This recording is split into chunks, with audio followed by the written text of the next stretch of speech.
on the horizon, right? So let's not spend too much time on this or get too worked up over it.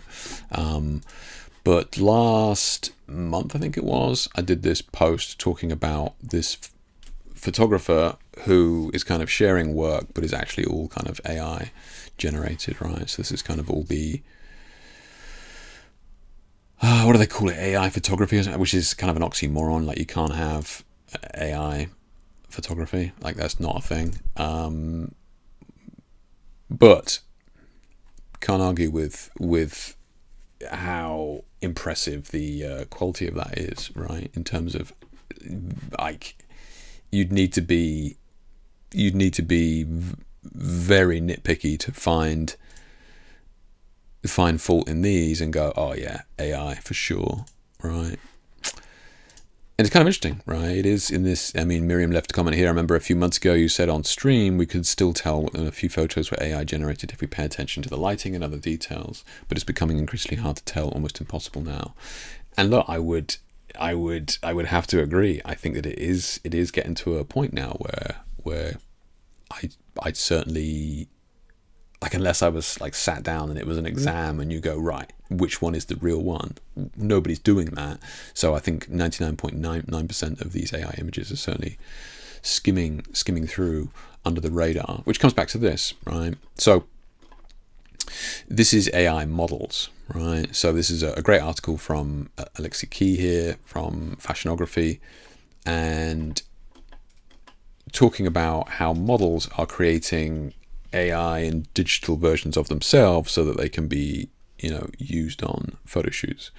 So he goes on to say, one of the most striking examples in the use of AI comes from H&M and the Swedish fast fashion powerhouse that has decided to create digital twins of 30 real models. The idea is that these hyper-realistic avatars can be dropped into campaigns, e-commerce pages, and social feeds with just a few clicks. Okay, so just for clarity, this is the real image, this is the AI image of that model, right? So this Jill Kotlev here is one of the 30 models who's signed up to have her digital representation in terms of a model out there, and I don't know how smart that is, but anyway, yeah. Even my boyfriend couldn't tell the difference between a picture of the real me and the one created by AI. That alone says a lot about how advanced this technology has become. So we got more here as well. So this is the actual model here, and then this is her digital twin that they're calling it here on the right. Yeah. Same here. This is the real one. Digital twin here. Same here. The real, digital,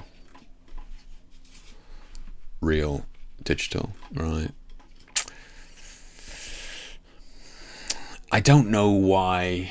Look, I mean, you're not going to age, right? Like I can see the attraction to it, to have this kind of immortalization of yourself, but the legislation on that would be a nightmare.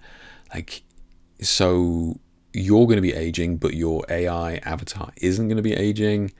What's the cost of that? Like, models, I doubt these models are charging the same price if H&M want to use their digital twin over the real one, right? There's no way. There's no way they're getting the same money. So it goes on to say the cost-cutting temptation, right? Why fly a crew to a dreamy beach sunset when a neural network can conjure one up at 2 a.m. on a Tuesday? Meanwhile, makeup, hair, and styling teams are left wondering if the creative alchemy they bring to the set can be replicated by an algorithm. Legislation is scrambling to keep up in New York as the Fashion Workers Act requires that models grant explicit permission for the digital likeness. That's a good start, but it still doesn't address what happens when global brands jump on the AI bandwagon. Historically, whenever there's a cheaper way to do something, companies tend to take it, especially in fast fashion where cost-cutting is practically an Olympic sport. So, yeah, I mean, this is reality, right? If companies can see a way to save some money, like, for the most part, they do. Right, and I don't know. I mean, ask yourself: would you want a digital twin of yourself up there that some company has control of, and don't worry, they'll only use it for ad campaigns.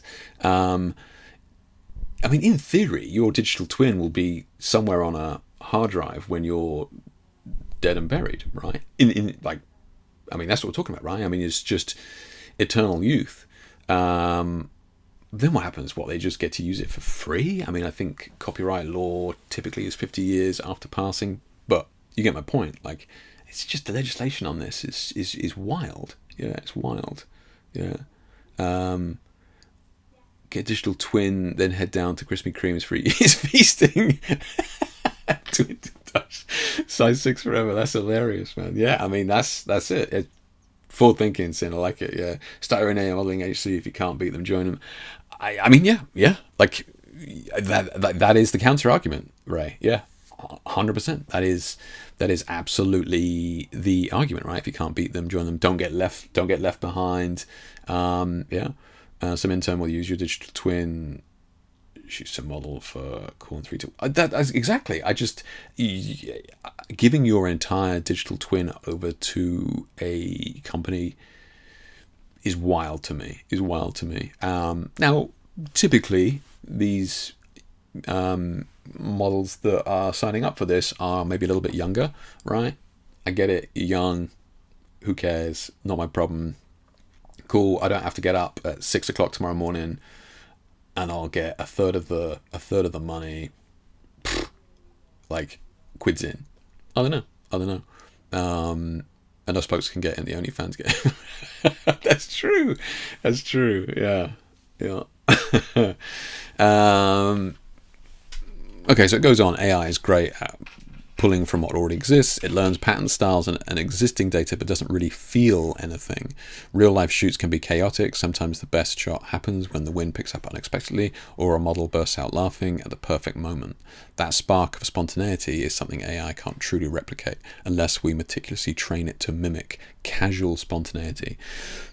This is a great paragraph here, yeah, and I think it really gets to the core of it, right? We've all been on shoots where there's been happy accidents, right? I mean, I can't tell you how many times I've been on a shoot where there's been a happy accident and we've kind of run with it, or what he's talking about, this kind of emotion or real kind of spark of emotion here that is captured by somebody bursting out laughing, or like he said, like a gust of wind and that sort of stuff. And this casual spontaneity idea is crazy. And we also know that what he's saying here is AI is great at pulling from what already exists. It learns patterns and styles from existing data, but doesn't really feel.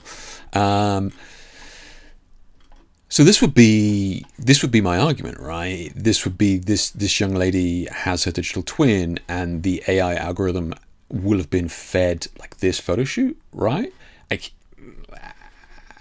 I've seen shots where AI is replicating video movements like for like, but you still had to shoot it or steal it from somebody to begin with.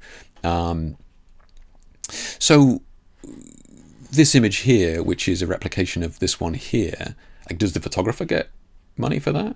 Because you're feeding it your photo shoot, right? Obviously not, right? A photographer's not going to get shit. But point still stands is that how many of these shoots have been fed into it to give you like for like, would we get to that? Some people in the industry see a chance to adapt. Photographers might become AI directors, telling the algorithm what vibe they want and finessing the results. Makeup and hair pros could shape how digital skin tones or hairstyles are rendered, turning them into specialized digital stylists. In that scenario, AI isn't destroying creativity, it's simply changing the tools we use to make it happen. I guess. Doesn't really sound particularly fun, but yeah, I guess. This just goes on to here. So Valentino's AI campaign, that looks terrible. Moschino's AI campaign, that looks terrible. Moncler here as well, their AI campaign. So they are doing it, right? They are using AI in these campaigns. Now, I don't know whether Moncler is gonna, like, the type of brand that is gonna carry on. I personally think they'll just do it for the drama and excitement of it being a new thing. And I personally think that a brand like Moncler is going to move on from this. They're just going to do it for the shock factor and kind of move on. I could be wrong, but I certainly hope not. There's a real risk of losing human touch. If cost savings become the priority, we might see fewer sets where creative teams get to experiment and bounce ideas off each other. The magic that arises when people collaborate in person might fade if campaigns can be generated overnight by a neural network. And consumers could get tired of everything looking a bit samey. After all, AI mostly recycles what it's seen before, right? And yeah, absolutely, it's going to copy from something. You know, I know years ago my images were in the original pool that Midjourney and other AI platforms were pulling from, and yeah, like back then it was pretty clear to see. As time goes on, this kind of pool is going to get larger and it's going to be pulling from more diverse subjects over time, but we'll see. The magic that arises when people collaborate in person might fade. And that's right. You know, new ideas are created when you kind of bounce opposing ideas or merged ideas from multiple people in a team. And maybe that's going to happen if you're in a room and the photographer is directing the lighting, and you've got the model there directing her digital twin into the right pose, and then you've got the makeup artist, you know, tweaking up the skin render. It's bullshit. That's not going to happen, because the reason companies are doing this is to save money. They're not going to pay for everybody to be in the same room. So I don't think that's going to happen. It's just going to be done by some troll in a basement somewhere. Yeah. This is why the phrase "the end of creative work as we know it" looms over the conversation. It might sound dramatic, but it captures the very real fear that an industry fueled by imagination and craft will be replaced by lines of code. Yet at the same time, every technological leap, photography itself, film, digital editing has triggered similar anxieties, only to usher in new forms of art and new ways of creatives to thrive. So yeah, you can argue that everybody lost their mind when people were shooting color film, right? You're just destroying the sanctity of photography by including color, right? You are destroying the true art of black and white. Same thing happened with autofocus, right? It's just like, oh my god, autofocus, making decisions for you on what to focus on, just destroying the art. It's happened specifically in our industry so much. You know, film and digital, right? I mean, Christ, that went on for years. So this is not the first time, especially for many of us more mature boys and girls in the room here. But yeah, this is not the first time that we've been here. But so it is interesting to see where it will go. Yeah. So the ends the article with, ultimately, human creativity must stay at the center of the process. Fashion, after all, has always been about drama, spontaneity, and the thrill of the unexpected. If we're wise, we'll keep it that way, no matter how sophisticated our digital twins become. Dunno. Yeah. I think that there is many photographers out there right now who would love to work with some of these digital twins, right, and create some images like this from home, right? Beautiful model that they may not necessarily have access to, especially people who live, in more rural areas outside of the city and that sort of stuff. They're like, look, I'm never ever going to be able to create images like this organically. So yeah, why not? Would any of you guys use this? And I mean, I'm sure many of you would go, yeah, I test it out, but I'm guessing that it's not of interest to any of you. Like, right? It's like you enjoy the process of creating that image, not sat in front of a monitor fine tuning the prompts. Like, I'm guessing that's what excites many of you here, rather than this idea of a digital twin. So I don't think photographers will be be shooting this. I think it will be just digital nerds doing it. I doubt it'll be photographers personally. Yeah. So the AI learns how to direct itself, and everyone's eating cabbage 3 times a day. Yeah. They said that Betamax would be the end of the movie industry. Today it's rumored to be Disney. Betamax, I remember that. Yeah. I want to connect with people I work with. I agree. I think that whether we like it or not, I think when we work with, be a portrait or fashion or whatever, I think that is a collaborative process. I don't think that there is a shortcut to that. I think that you can. I know I've certainly been in this, whatever you want to call it, flow state with models where you're just genuinely like creating something just awesome that you couldn't have preconceived beforehand. That doesn't make you a bad photographer. It makes you a great photographer for being able to capitalize on that and build into that state where you are working and collaborating with the model to get this kind of really unique look that that really sings in the image. So yeah, I completely agree, Sam. Yeah, I think you do have to connect. Yeah, every single day that passes shows me I can care less. To just say about AI stuff in general. Every single day that passes shows me I can care less than I did yesterday about AI stuff in general. Okay. Yeah, I mean, I don't seek any enjoyment from using it. I certainly question people who are kind of being a little bit disingenuous when they're sharing images like this. Sure, some of these images have AI photography in the tag. I think she's selling prompts. I think in the comments here there are people who actually ashamedly signed up for the course. Olivia here said that, and she sent me what the course was, and it was terrible. It was awful. So fair play to Olivia for kind of owning it. Like I said, she sent me what she got, and it was it was terrible. But yeah, it's certainly something that a lot of people are talking about here and are angry about and concerned about. I don't think it's just easy enough just to go, well, I don't care about it anymore. You're right. I mean, I guess you could do, but other people will use it. Yeah. I hate spending time in front of the screen. I actually edit less now.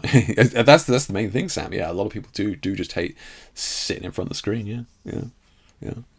Digital twins, we shall see. Yeah, 30 of them. When was this? So it was a month ago. So H&M, huge brand.